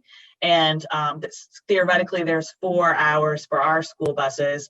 That gives them an hour on Monday, Tuesday, Thursday, Friday to do all the cleanings in between the runs, and covers the cost of all the cleaning supplies. So we're not being charged directly or having to provide any of the cleaning supplies or PPE for the bus drivers.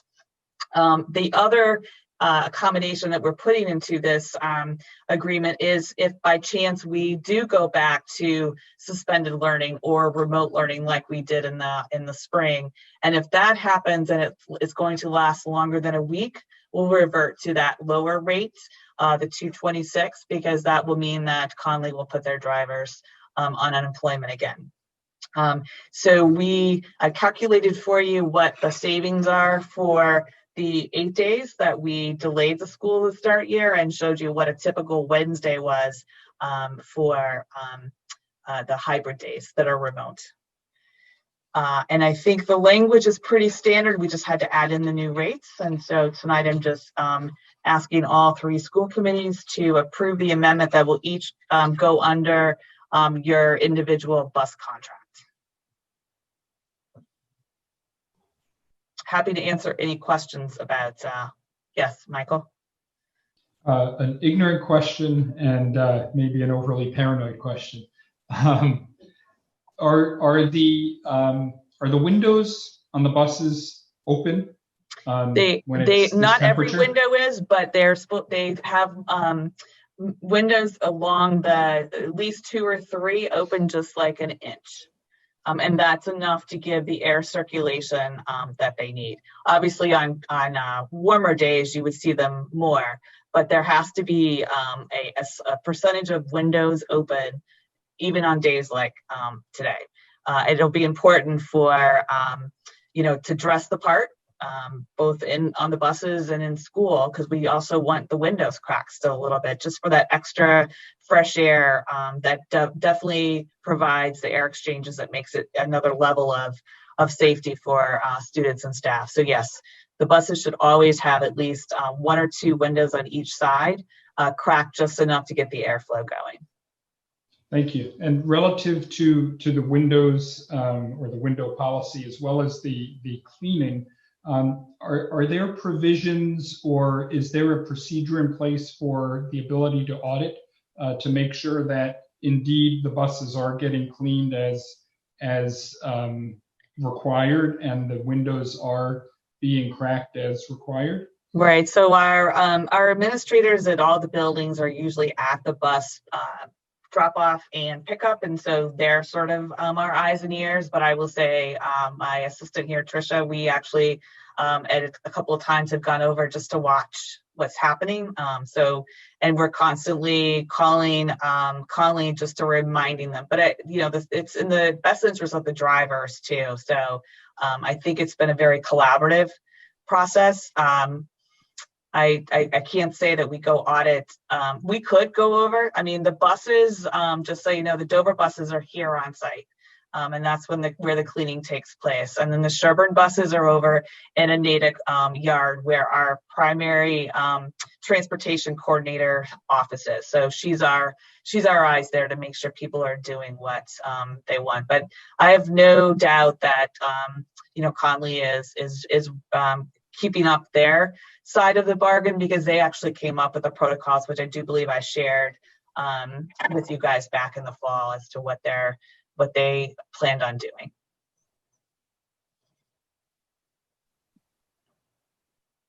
Thanks, Michael. Is that it?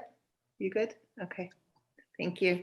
Don, just a Chickering specific question. Now that the 4s and 5s are back, how have we been able to accommodate everyone who wants to ride the bus? So the elementaries, the administrative assistants actually at each building were phenomenal in actually taking our seating charts and letting us know of families that routinely were not taking the bus.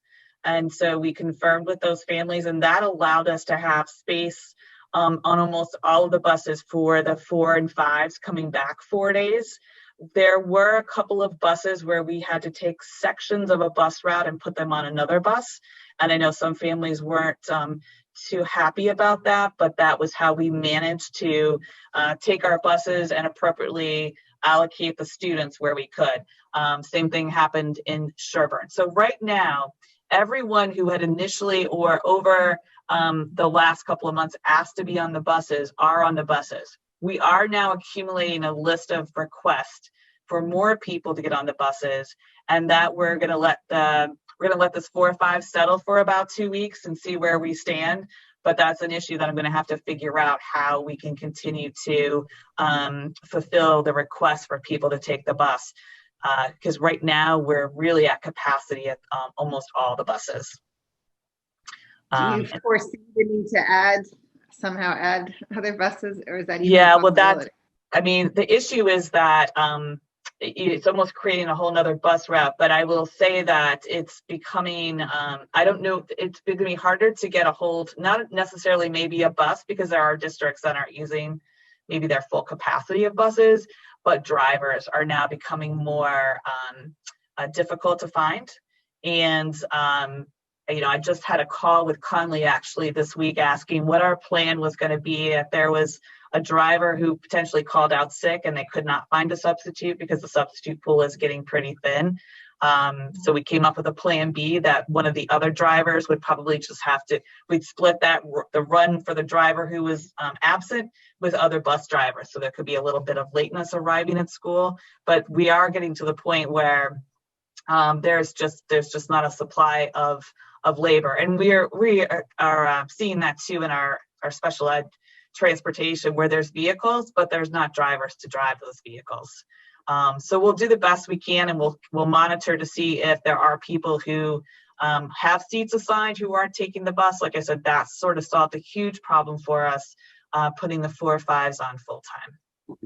Okay. And then to message to parents that if you can drive your kids, that Well, yeah, I mean, so we tried the, ask a couple of buses for volunteers, and that didn't really turn out to be that successful on the buses that we happened to ask. And so that's where we got creative and found pockets of kids in a neighborhood. And I think, Brooke, your neighborhood was one that actually we took pockets of kids and had to take them off a bus and put them on another bus that was a little less at capacity. So we have been extremely creative. I have to say, Tricia Schmidt here and Central Office has worked nonstop on this.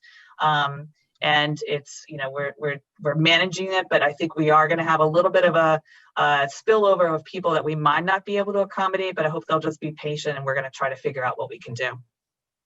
Okay. Well, thank you. Always appreciate all the logistics that go into this. It's quite mind-blowing. So. It pretty is. All you got to do is go to a drop-off or a pickup at one of the elementaries, and you will see pretty phenomenal display of managing, and it's pretty amazing what they've worked out. So we're thrilled with how it's working out, and that everyone's now back, hopefully, for the long stretch. Thanks, Dawn. Anything else around the transportation contract? We have to vote on this, am I correct? Yeah, yes. You can vote on it by committee, please. Okay. So let's start with Dover. Do I have a motion to approve the transportation contract amendment? Mark Healy, so moved. Second? Leslie Leon, second. Any discussion? No discussion. I'm going to do roll call. Colleen? Colleen Burt, yes. Mark? Mark Healy, yes. Sarah? Sarah Gutierrez Dunn, yes. And Leslie? Leslie Leon, yes. And Brooke Matarese, yes. And then I will throw it to Angie.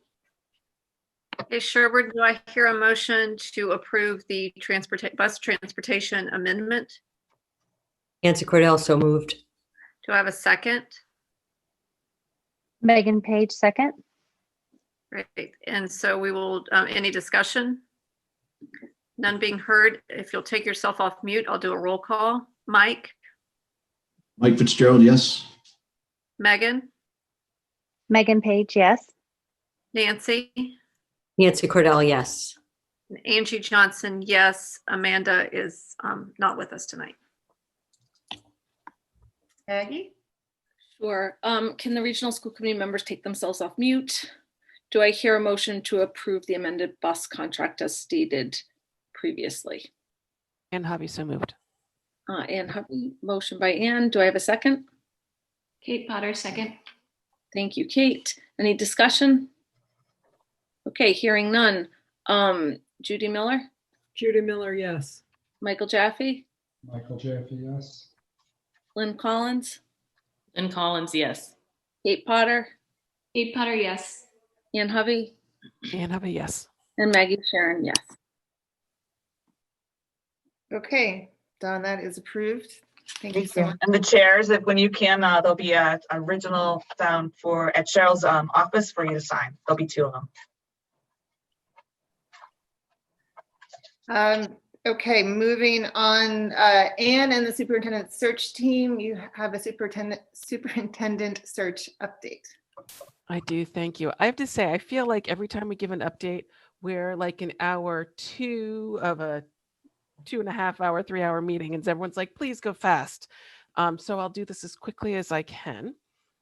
First of all, thank you. I want to publicly thank the members of the Superintendent Screening Committee. They've put in a lot of time and thought into the process, and we have found that interviewing candidates over Zoom is not the easiest way to really figure out who they are as people and have them understand who we are as a district.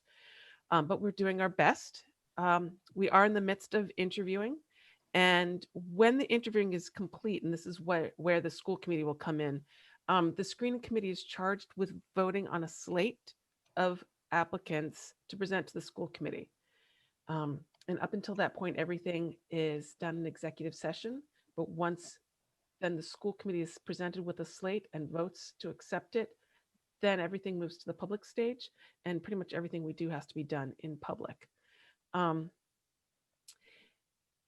which brings me to if, and I'm not sure that this will happen, but it's the current plan, but if we are ready, if the screening committee is ready to bring a slate forward for the school committee to vote on, that would be done next week. And we were going to propose, and I've talked with the chairs about this, for Wednesday, December 16th.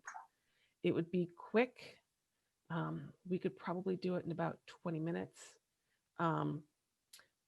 But put that, sort of pencil that in, and we'll certainly know, I'm hoping by the weekend, if we're going to move forward with that. And it would literally just be, would present, and then you'd vote to accept. The next stage then would be the public interview process, which would happen in January, is the plan. Real quick, not time for discussion, but just sort of, I'd like to get, if people have a couple of questions, and I'd like to gauge the temperature on this. Our issue now is, what we need to think about is, do we as school committee members, since it is our vote, do we feel that having applicants on campus to meet face to face with at least the leadership team, maybe with us, the school committee, is that a requirement? Or is it possible for us to interview people, or maybe if we have to interview people via Skype, is that a possibility to consider somebody for the superintendency without actually meeting them, or a larger group of people meeting them in person? I just sort of want to see what folks think about that. Once again, I haven't talked to the Board of Health to see what we can do if people are coming in from out of state. There's lots to think about and lots to organize, but that, at least from our perspective, from a school committee perspective, is key. Do we need to see them in person? You can just sort of do yes, Sarah? I mean, without knowing more about the pool, I think it's hard to make general statements at this point in time in the climate of, a nationwide surge, that face-to-face would be required. Obviously, it's preferred, but I also realize that,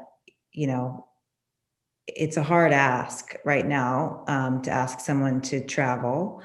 It connotes, in many instances, need to quarantine afterwards, which may or may not be feasible for applicants, depending on what their current employment and position is. So, I mean, sure, I would love to have the opportunity to meet all of these candidates in person, but we're in a pandemic, and I think that we also need to model safe behaviors, as has been pointed out earlier in our meeting, and travel is a tricky thing at the moment, in my view.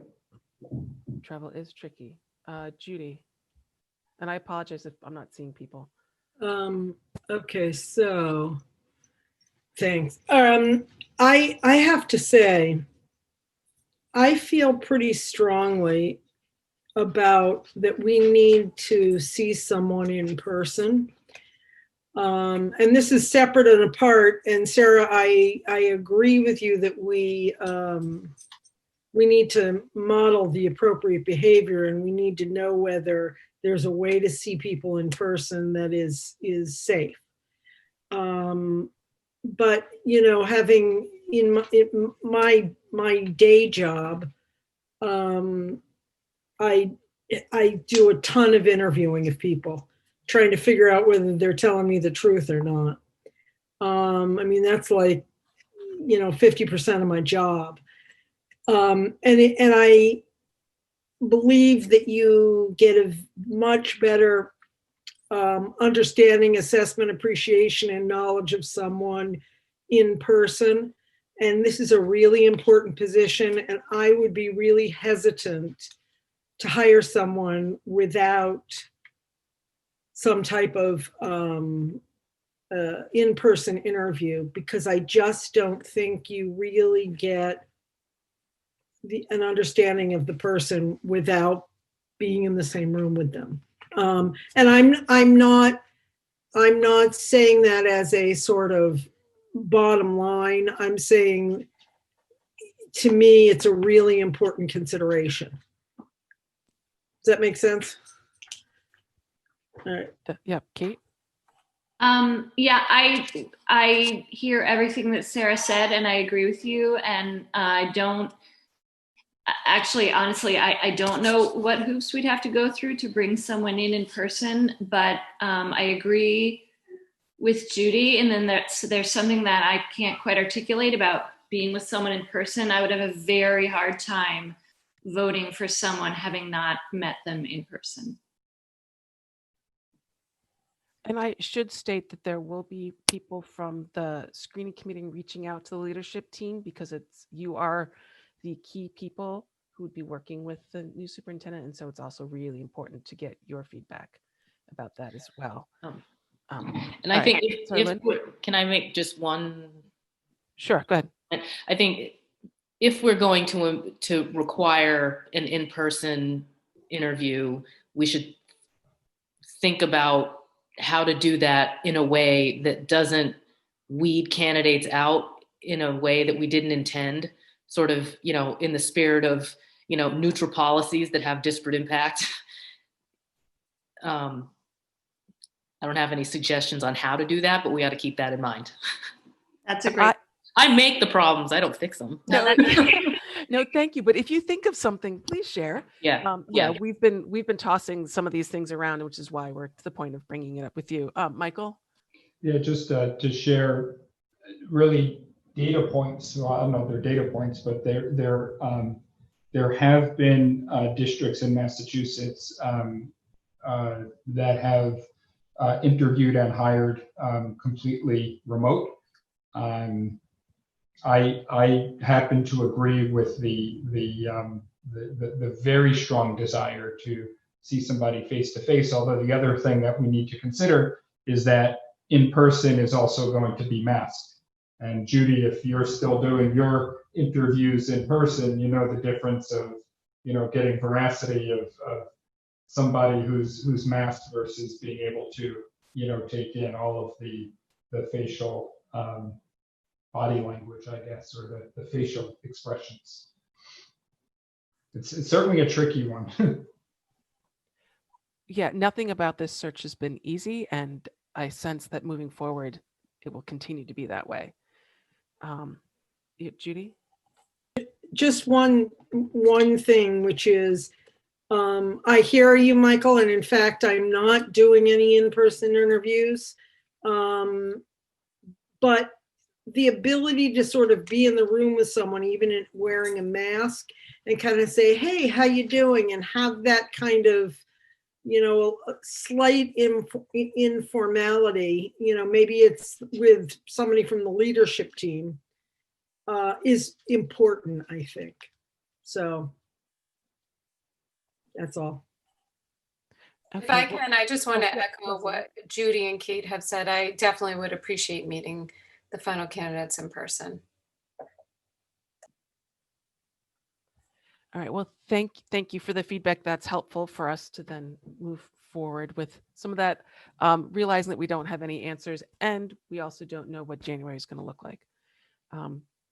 That's all for now. We'll continue a different aspect of this discussion in executive session, but I believe, Brooke, you've got one more thing to do. Yeah, are you all set? Did that help inform your thinking? It's complicated. I would just, I wouldn't want to penalize anyone from out of state who is going to be publicly coming across state lines to interview, and therefore going to have, issues when they go back to their home state. So it's a lot to think about. Yeah, but we're all problem solvers. Mm-hmm. So hopefully someone, Lynn, I'm looking to you. Just she doesn't want to solve them. Thanks. Yeah, so hold tight a minute, and thank you. And we just need to finish up one quick thing, and then we will go into executive session. So the last item on the agenda is the consent agenda, and it's actually the minutes of June 24th, which seems like a lifetime ago. But, so do I have a motion, Dover, do I have a motion to approve the consent agenda? Oh, sorry, Lynn. In the spirit of creating problems. Yeah. I had one comment. It kind of mischaracterizes something that I said in a way that makes it look like I'm trying to cover something up. Oh, okay. Which is, yeah, it says, Ms. Collins expressed concern about the phrase "can no longer remain silent." She does not want it on record that Dover has been silent up to this point on the issue of racial oppression. Right. I don't want, and what I was trying to say is I don't want a document out there that suggests that we've been silent. Yeah. Not that we've been silent, and I don't want the record to show it. Right. So Okay. it could, you know, I don't want minutes to be used against us. No, I appreciate, I would rely on you for that level of detail, Lynn. Thank you. Somebody school me and the proper procedure then if that is not an acceptable way. I see Anne, are you?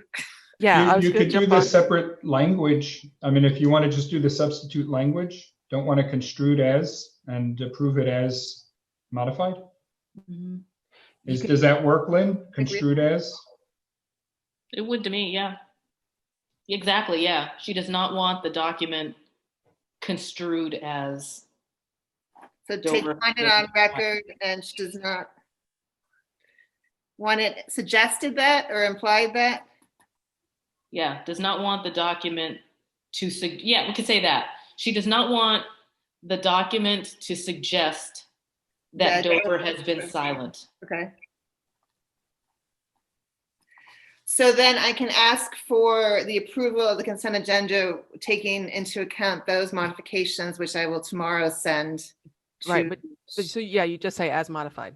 As modified, okay. Yep. Thank you. Okay, Dover, take two. Do I have a motion to approve the consent agenda as modified? Anyone? Sarah Gutierrez. And a second? Leslie Leon, second. Any discussion? Okay, quick roll call. Colleen? Colleen Burt, yes. Sarah? Sarah Gutierrez Dunn, yes. Mark? Mark Healy, yes. And Leslie? Leslie Leon, yes. And Brooke Matarese, yes. And Angie?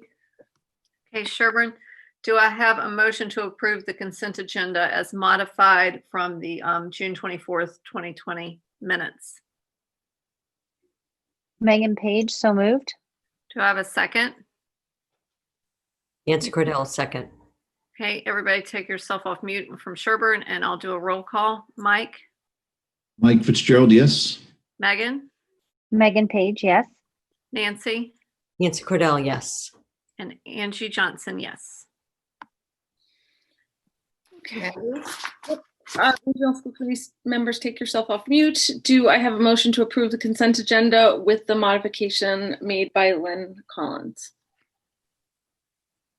So moved. Judy Miller, motion made by Judy Miller, second. Kate Potter, second. Seconded by Kate Potter. Okay, roll call. Lynn Collins. Lynn Collins, yes. Judy Miller. Judy Miller, yes. Kate Potter. Kate Potter, yes. Michael Jaffe.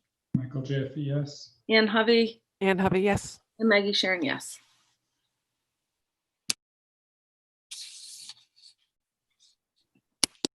Okay, thank you. Thank you to our administrators and teachers who have hung in with us here. I really appreciate it. Go have some dinner, glass of wine, watch some good TV. And we are going to adjourn to go into executive session to conduct strategy sessions in preparation for negotiations with non-union personnel and not to reconvene an open session. Is that right, Anne? We have to individually poll? Yep. Okay. Sorry. That's all right. Dover, do I have a motion to adjourn and the rest of it? So moved, Sarah Gutierrez Dunn. Second, Colleen? Second. Thank you. Quick roll call, Sarah? Yes. Leslie? Yes. Mark, Mark Healy, yes. Colleen, Colleen Burt, yes. yes, and Brooke Meadories, yes. Angie? Okay, Sherburne, do I have a motion to adjourn and go into executive session and not to return to open session? Mike Fitzgerald, so moved. Second? Megan Page, Oh, Nancy, I'll have you second. Yep. Nancy, second. So everybody off mute. Megan? Megan Page, yes. Mike? Mike Fitzgerald, yes. Nancy? Nancy Cordell, yes. And Angie Johnson, yes. Okay, Regional School Committee, do I have a motion to adjourn and go into executive session, not to return to open session? And have you so moved? Thank you. Do I have a second? Michael Jaffe, second. Michael Jaffe, second. Roll call vote. Lynn Collins. Lynn Collins, yes. Michael Jaffe. Michael Jaffe, yes. Judy Miller. Judy Miller, yes. Kate Potter. Kate Potter, yes. Ann Hovey. And have a yes. And Maggie Sharon, yes. And with that, we are adjourned.